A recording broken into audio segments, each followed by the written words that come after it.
Assalamualaikum warahmatullahi wabarakatuh. Alhamdulillahi wahda, wassalatu wassalam ala rasulillah. Sahabat pencari hikmah rahimakumullah.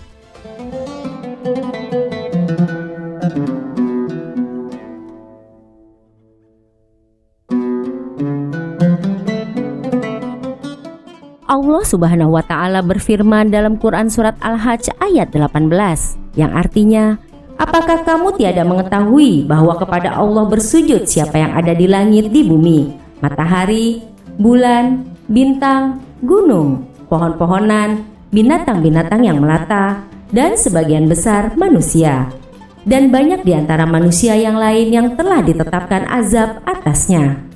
Barang siapa yang dihinakan Allah, maka tidak seorang pun yang memuliakannya. Sesungguhnya Allah berbuat apa yang Dia kehendaki. Setiap muslim berharap agar Allah memuliakannya dan tidak menghinakannya. Tanda orang yang dimuliakan Allah jika ia bertauhid, tidak menyekutukannya dengan sesuatu apapun. Begitu pula Allah memuliakan orang yang sholat, sujud, tunduk dan patuh kepadanya. Di antara tanda orang yang dihinakan oleh Allah jika ia berbuat syirik, menyekutukan Allah, termasuk orang yang tidak sholat atau sholat tapi masih bolong-bolong dalam hal sholat 5 waktu. Dia itu tergolong orang yang dihinakan Allah. Semoga Allah melindungi kita dari kehinaan. Dalam Sahih Muslim, Rasulullah SAW menawarkan salah seorang sahabat. Ingin apa? Sahabat tersebut meminta agar dapat menemani Rasulullah di jannah atau surga. Beliau bertanya lagi, adakah permintaan lainnya? Sahabat itu menjawab, tidak ada, hanya itu saja. Nabi SAW bersabda, bantulah aku dengan memperbanyak sujud. Hadis riwayat Muslim. Artinya dengan memperbanyak sholat sunnah. Apabila kita dianjurkan untuk memperbanyak sholat sunnah, tentu sholat fardu yang 5 waktu sebagai modal utama tidak boleh dilalaikan. Penyebab seorang dihinakan Allah adalah ketika seorang meremehkan dosa dan tidak mengagungkan Allah. Ibnu Mas'ud radhiyallahu anhu mengatakan, sesungguhnya seorang mukmin melihat dosanya seakan-akan ia duduk di sebuah gunung dan khawatir gunung tersebut akan menimpanya. Sedangkan seorang yang fajir atau yang gemar maksiat, ia akan melihat dosanya seperti seekor lalat yang lewat begitu saja di hadapan batang hidungnya. Hadis riwayat Bukhari. Anas bin Malik radhiyallahu anhu mengatakan, sesungguhnya kalian mengerjakan amalan atau dosa di hadapan mata kalian tipis seperti rambut. Namun kami atau para sahabat yang hidup di masa Nabi SAW menganggap dosa semacam itu seperti dosa besar yang membinasakan. Hadis riwayat Bukhari. Sahabat pencari hikmah, ketika seseorang meremehkan dosa dan terus-menerus berbuat dosa, Allah timpakan kehinaan kepadanya. Seorang ulama berkata dalam ceramahnya yang menyebutkan bahwa setiap kita pasti berbuat dosa dan maksiat. Sebaik-baik orang yang berdosa adalah yang bertaubat. Adapun orang yang terus-menerus berdosa dan tidak bertaubat kepada Allah, maka dialah yang dihinakan oleh Allah. Imam Abdullah ibnul Mubarak rahimahullah berkata, aku melihat dosa-dosa itu mematikan hati dan kecanduan dosa itu mewariskan kehinaan. Timbangan kemuliaan seseorang bukan diukur dengan kekayaan harta, jabatan atau pangkat, tetapi dengan sebab iman, amal soleh dan ketakwaan. Sesungguhnya orang yang paling mulia di sisi Allah Subhanahu wa Ta'ala adalah orang yang paling bertakwa di antara kalian. Janganlah kita tertipu dengan ahli maksiat yang nampak secara lahiriah dihormati dan dimuliakan oleh banyak manusia. Mereka memuliakan ahli maksiat karena ada kepentingan duniawi atau karena takut akan kerugian duniawi pula. Banyak dari mereka yang mengutuk dalam hati atau mendoakan keburukan kepada orang-orang yang mereka muliakan. Mereka tidak tulus dalam memuliakan.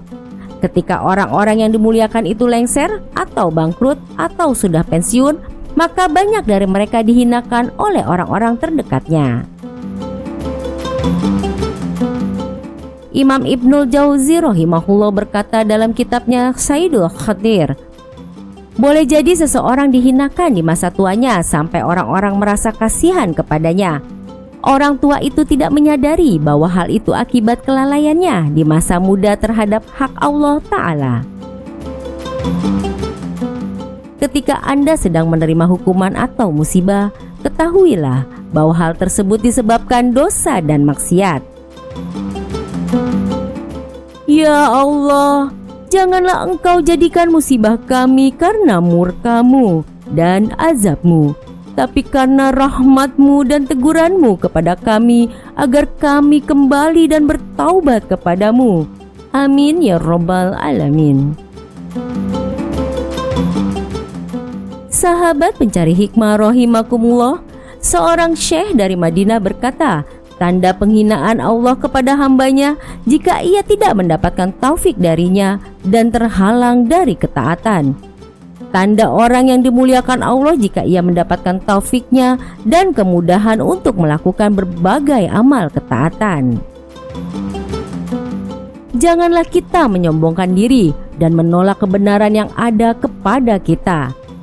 Ketika kita menjumpai orang-orang mengajak manusia agar mentauhidkan Allah, mengikuti tuntunan Rasulullah SAW dan meninggalkan adat istiadat yang bertentangan dengan syariat, secara lahiriah mereka mungkin sebagai orang-orang miskin, tidak berpangkat, berpakaian sederhana. Mereka banyak dimusuhi manusia, mereka dihina, diejek, diboikot atau diusir oleh sebagian masyarakat. Bahkan di antara risiko pejuang kebenaran adalah dipenjara dan dibunuh. Seperti Ashabul Ukhdud, mereka dilemparkan ke parit dan dibakar. Mereka mendapatkan kemenangan yang besar. Mereka adalah orang-orang yang mulia di sisi Allah dan di mata orang-orang yang beriman. Janganlah kita membenci dan memusuhi para pejuang kebenaran atau memprovokasi masyarakat agar menyakiti mereka.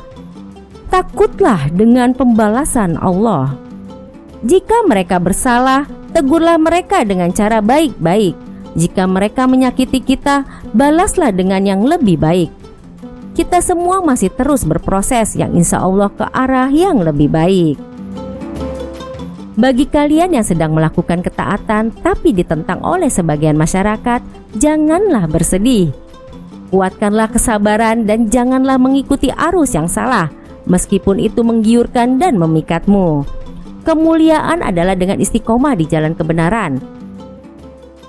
Kuatkan iman dalam ilmu, perbaiki akhlak kita, perbaiki cara kita dalam bermuamalah, perbanyaklah istighfar dan ibadah, bersungguh-sungguhlah dalam amal dakwah dan pendidikan, eratkan persaudaraan dan percintaan di jalan Allah, giatkan saling menasehati dengan penuh kasih sayang.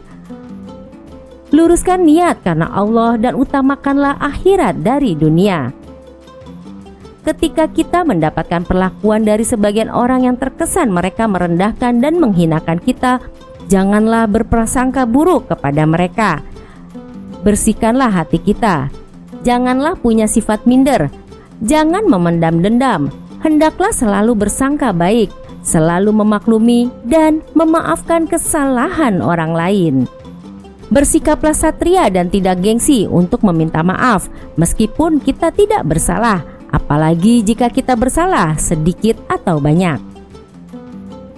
Sahabat pencari hikmah rahimakumullah, mari kita bersinergi dan saling menolong dalam kebaikan dan takwa. Hendaklah kita saling menguatkan bukan saling menjegal. Tak lupa untuk saling mendoakan di waktu-waktu dan tempat mustajab.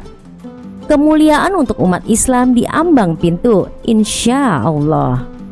Allah Subhanahu wa Ta'ala berfirman dalam Quran Surat Al-Munafikun ayat 8, yang artinya, mereka berkata, sesungguhnya jika kita telah kembali ke Madinah, benar-benar orang yang mulia akan mengusir orang-orang yang hina daripadanya. Padahal kemuliaan itu hanyalah milik Allah, milik Rasulnya, dan milik orang-orang mukmin. Tetapi orang-orang munafik itu tidak mengetahui. Selanjutnya Allah Subhanahu wa taala berfirman dalam Quran surat Ali Imran ayat 139 yang artinya, "Janganlah kalian merasa terhina dan janganlah pula kalian bersedih hati. Padahal kalianlah orang-orang yang paling tinggi derajatnya jika kalian orang-orang yang beriman." Semoga Allah Subhanahu wa taala memuliakan kita dan tidak menghinakan kita, memberikan taufiknya kepada kita untuk meningkatkan kualitas iman, membersihkan hati, menambahkan ilmu, memperbanyak amal soleh, dan mengampuni dosa-dosa kita. Amin amin ya rabbal alamin. Sahabat pencari hikmah rahimakumullah, demikianlah pelajaran hidup agar kita tidak dihinakan Allah. Semoga kita dapat mengambil hikmah dari kisah ini dan selalu dalam lindungan Allah Subhanahu wa taala. Wassalamualaikum warahmatullahi wabarakatuh.